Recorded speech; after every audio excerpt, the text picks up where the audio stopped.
राजकारणी यांच्या विरोधात त्याने अमित शहांच्या सांगण्यावरून मोहीम उघडली. त्यातून आम्ही बाहेर पडलो सगळे. आणि भारतीय जनता पक्षात हे सगळे भ्रष्टाचारी गेल्यावरती किरीट सोमय्याचं तोंड शिवलं गेलं. आता प्रश्न वॉर्ड क्रमांक 107 बरोबर, मुलुंडचा वॉर्ड क्रमांक 107 जिथे तुम्ही हा प्रश्न विचारलात, जागा वाटपात त्या जागेचा आग्रह आणि हट्ट हा राष्ट्रवादी काँग्रेस शरद पवार यांनी केला.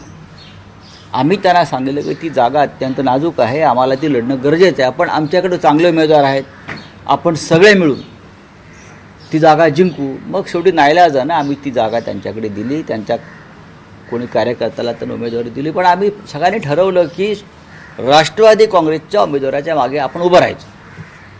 पण नेहमीप्रमाणे जो बिनविरोध घोटाळा झाला त्यात 107 वॉर्डसुद्धा त्या घोटाळ्यात सामील झाला. आता त्यानंतर हे मुलुंडचे नागडे पोपटलाल बिनविरोध बिनविरोध बिनविरोध माझ्याविरुद्ध कोणी ना असे नाचायला लागले. तसं नाही आहे. राष्ट्रवादी काँग्रेसला ती सीट सुटल्यावर आमचे तिकडले कडवट शिवसैनिक, शिवसेनेचे पदाधिकारी राहिलेले दिनेश जाधव यांनी आपला अर्ज तिथे भरून ठेवला. त्यांना भीती होती की काहीतरी गडबड होऊ शकते आणि त्यांचा अर्ज कायम आहे.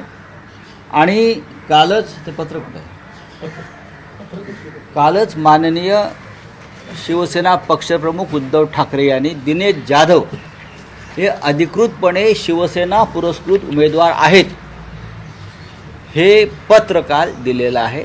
या आणि आता 107 क्रमांकामध्ये निलेश कोणतो सोमय्यांचे चिरंजीव नील सोमय्या आणि दिनेश जाधव यांच्यात लढत होईल. फक्त दिनेश जाधव यांना मशाल चिन्ह मिळू शकलं नाही, त्यांचं चिन्ह दूरदर्शन संच आहे. पण लढाई काटेकी होणार, लढाई काटेकी होणार, काटेकी टक्कर होणार. ते बिनविरोध येऊ शकत नाही, त्यांना संघर्ष करावा लागेल आमच्याशी. आणि आम्हाला खात्री आहे की सगळे महाराष्ट्र हा आपलं राज्य मुंबई माझी म्हणणारे सर्व भाषिक या महाराष्ट्र देशाविरुद्ध एक होतील आणि दिनेश जाधव यांचा विजय होईल याच्याविषयी आमच्या मनात शंका नाही. अजित पवारांना घेऊन पश्चाताप होत असल्याचं रवींद्र चव्हाण म्हणत आहेत. अजित पवारांना घेण्यापूर्वी आम्ही देवेंद्र फडणवीस यांना विचार करा म्हणून सांगितलं होतं, असं देखील कालच्या नाही. एकनाथ शिंदेना घेतल्यामुळे पण भाजपला पश्चाताप झाला आहे. ते दाखवत नाही, आता लवकरच बोलतील. कारण स्वतः रवींद्र चव्हाण यांनीच ते वक्तव्य नगरपालिका निवडणुकीत केलेली आहेत. मग अजित पवार असतील, एकनाथ शिंदे असतील, यांना सत्तेत घेतल्यामुळे भारतीय जनता पक्षाला नक्कीच पश्चाताप झालेला आहे.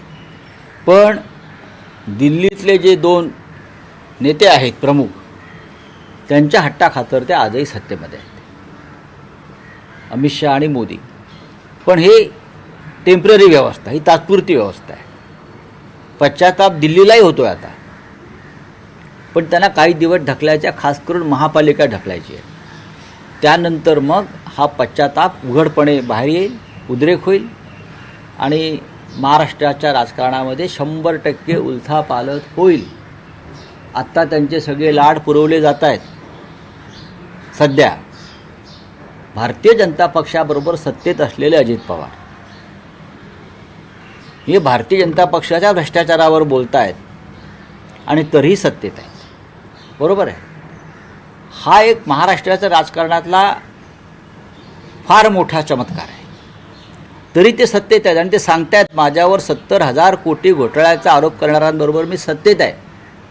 त्याच पद्धतीनं एकनाथ शिंदे, त्यांच्यावर, त्यांच्या कुटुंबावर, त्यांच्या सहकाऱ्यांवर भ्रष्टाचाराचे प्रचंड आरोप आहेत, झालेले आहेत. त्यातल्या काही लोकांवर ईडीची कारवाई झालेली आहे, सुरू आहे. तरीही ते आरोप करणाऱ्यांबरोबर सत्तेत आहेत. पण हे ओझं भविष्यात भारतीय जनता पक्ष फेकून देईल अशी माझी माहिती आहे. तुमचा वचननामा जाहीर झाल्यानंतर भाजपकडनं मुंबई महानगरपालिकेची